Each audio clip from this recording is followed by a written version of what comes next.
കോൺഗ്രസിനോട് അനുഭാവമുള്ളൊരു കുടുംബം. സ്വാഭാവികമായിട്ടും കോൺഗ്രസിനോട് അനുഭാവമുള്ളൊരു കുടുംബം അക്കാലത്ത്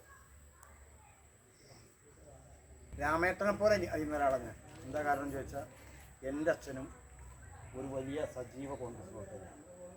കോൺഗ്രസ് പ്രവർത്തകനായി, കോൺഗ്രസ് മാത്രം. അപ്പോൾ അവിടുന്ന് കിട്ടുന്ന നമ്മുടെ അറിവെന്ത് എന്നുള്ളത് നമുക്കറിയാം.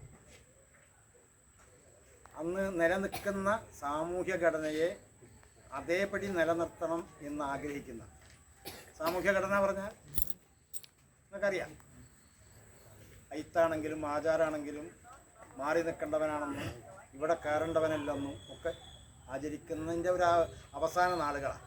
എന്നാലും അതങ്ങോട്ട് പൂർണ്ണമായി വിട്ടുപോകാത്തൊരു കാലഘട്ടമാണ് 10-40 കൊല്ലം മുമ്പ്, 10-35 കൊല്ലം 40 കൊല്ലം മുമ്പ്. ആ നല്ല ഒരു 10-15 വയസ്സിനകത്താണ് ഒരു മനുഷ്യൻ്റെ സ്വഭാവം രൂപപ്പെടുന്നതിൻ്റെ തുടക്കം. 10ാം ക്ലാസ്സൊക്കെ പഠിക്കുന്ന ഒരു കുട്ടിക്ക് ആണ്